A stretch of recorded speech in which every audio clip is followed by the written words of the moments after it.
I wrote a song about it. Like the hit go. Come on now. Hello, and welcome to episode 2 of Wrote a Song About It, Like the Hit Go, where I go through my backlog of songs and hard drives and all of that and pull out some gems and share a little bit about them with you and let you hear them. So this one will be a little bit shorter than episode 1. Episode 1, I wanted to give you a little bit of background on myself and how I got to this point.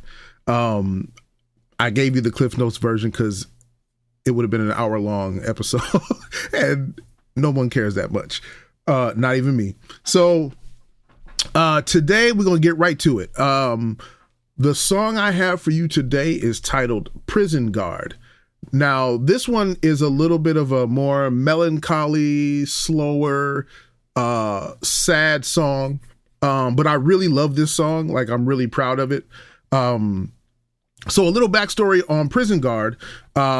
Back in late 2022 or early 2023, I was in the middle of my master's program, and one of the, I think it was like history of music or something like that. It was like history of popular music or something.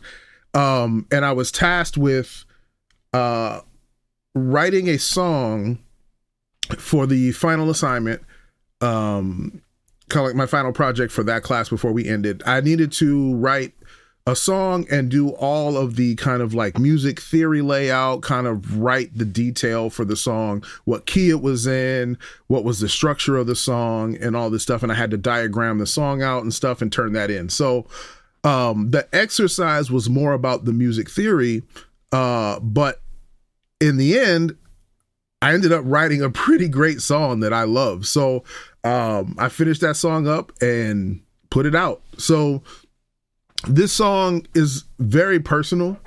So I'll say this song is pretty personal. I tend to not wear my emotions on my sleeve, as it were. And so this song was really a long time in the making. And what kind of drew me to write this song was a realization that I had when I was in therapy some 8-9 years ago. I was talking to my therapist and we were going on about like my job status and my relationships, my romantic relationships and what was going on there or not going on there at the time. And one of the problems I had was that I realized during that therapy session that I had been holding on to the kind of disappointment, anger, hurt feelings from a relationship that ended long time ago, like more than a decade ago. But that relationship was the first time in my life that I ever considered marrying someone. Like, it was the first time I had thought of someone like, maybe this person is my person. It turned out to not be that. For various reasons, racism being one of them. But I took that and I carried that hurt with me for a long time. And by the time I realized it was more subconscious than anything. But what I realized in that moment was that I had taken that hurt, I had internalized it, and I had kept myself from really giving into a relationship 100%. Up until that point. So I'd had many, many relationships, but if I went back through each one of them, and I don't mean many, it wasn't like I'm in these streets. I'm just saying over the course of like a decade, like I'd had plenty of relationships. And when I went back and looked at each one, I could pinpoint the way in which I was holding myself back in that relationship. Whether it was just not really wanting to like go all in emotionally, whether it was keeping, in the back of my mind going, oh, I'm in this until the perfect person comes along and I'll just kind of be here for now, even though I was in a perfectly good relationship. I caught myself doing that and realized that it all went back to that original relationship that I carried with me, and I held on to that hurt and wouldn't allow myself to fully engage with another relationship after that. And I don't know why, because if you think about it, you want to find that person. You want to replace that pain with the person that's right for you. But I think I was letting the perfect be the enemy of the good, as it were. And so until I felt like I had exactly what that relationship was or better, that I wasn't willing to like go all in on that relationship. Never mind the fact that by not going all in on the relationship, I actively kept any of those relationships from becoming better. And so that's the thing that I took away from that therapy that I just kind of moved forward with. And not too long after that, I met the woman that I would eventually marry. And I allowed myself to kind of go all in. And it turned out to be the type of relationship that I was looking for. So I am happily married now. We have a 6-year-old little girl. Like, things are going well in that regard. Like, this isn't kind of like a lamentation of times lost or anything like that. But what the song is a lamentation of is coming to the realization that you were the person holding you back. You were the person putting yourself into this emotional prison cell. And you were the person keeping you there. So you were your own prison guard in this emotional cell. And the song was less about the relationship and more about the pain of realizing that you've in some way been a fool this whole time. You were okay. You were enough and you were fine to go out and find your relationship, but you kept holding on to this thing yourself and keeping yourself locked away emotionally from other people. So you were always okay. And you realized that, wow, I threw away a lot of very good relationships because I wasn't willing to let go of this pain and free myself from this emotional prison cell. So that's what this song is. It's more of the realization and the pain in the realization that you've been a fool this whole time.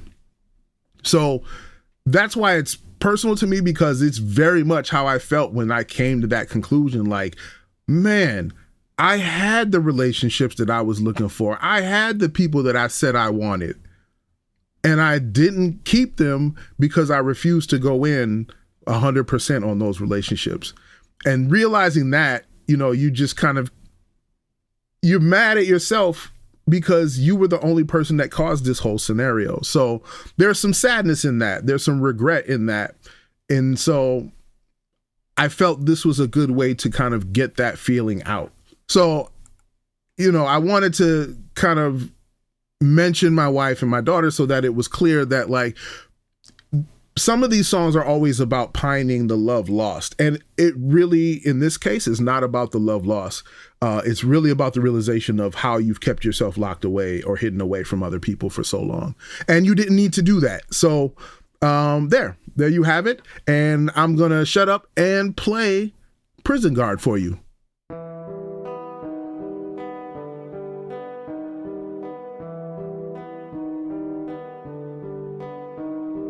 Time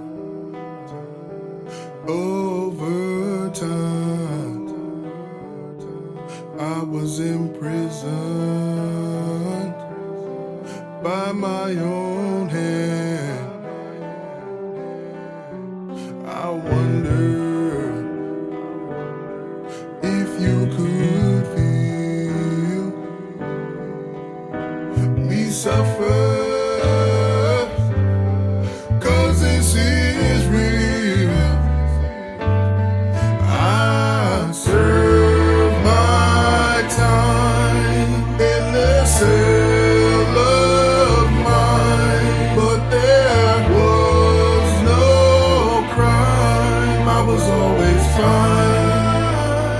Chose to lock me away.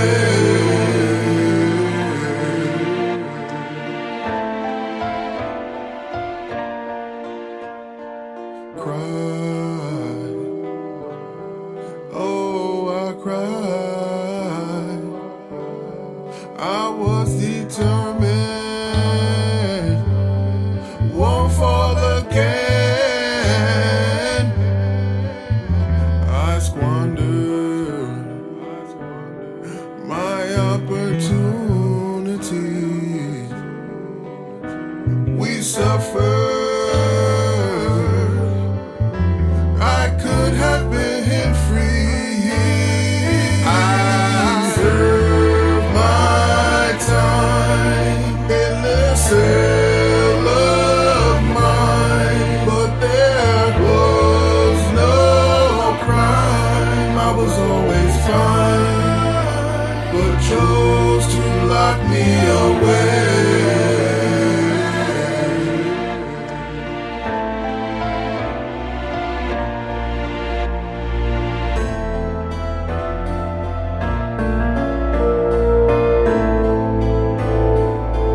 All right. And that was Prison Guard. So I sincerely hope you enjoyed listening to that song as much as I enjoyed writing it and singing it and producing it and the whole 9 yards. Yeah, it's one of those few times that I feel like, you know, like I mentioned in episode 1, that I feel like I was able to nail the lyrics and everything came together to make a song that I was proud of. So as sad as it was also kind of a triumph of sorts. Me getting over myself in songwriting, me getting over myself in life and in love. And, you know, it was pretty freeing to come to that realization, but to be able to then come back to it and write about it later and express that and share it with people was something that I thought was really great. And it's a reason why I'm really proud of this song. So I hope you enjoyed it. Thank you for taking the time out of your day to listen. I hope you're having a great day and a fantastic week. I will be back with episode 3, and I have no idea what song that's going to be. I'm going to go dig in a hard drive and see what speaks to me. But I hope you enjoyed Prison Guard, and thank you again for listening to Wrote a Song About It. Like to hear it, here it go. All right, I'll see you guys next time.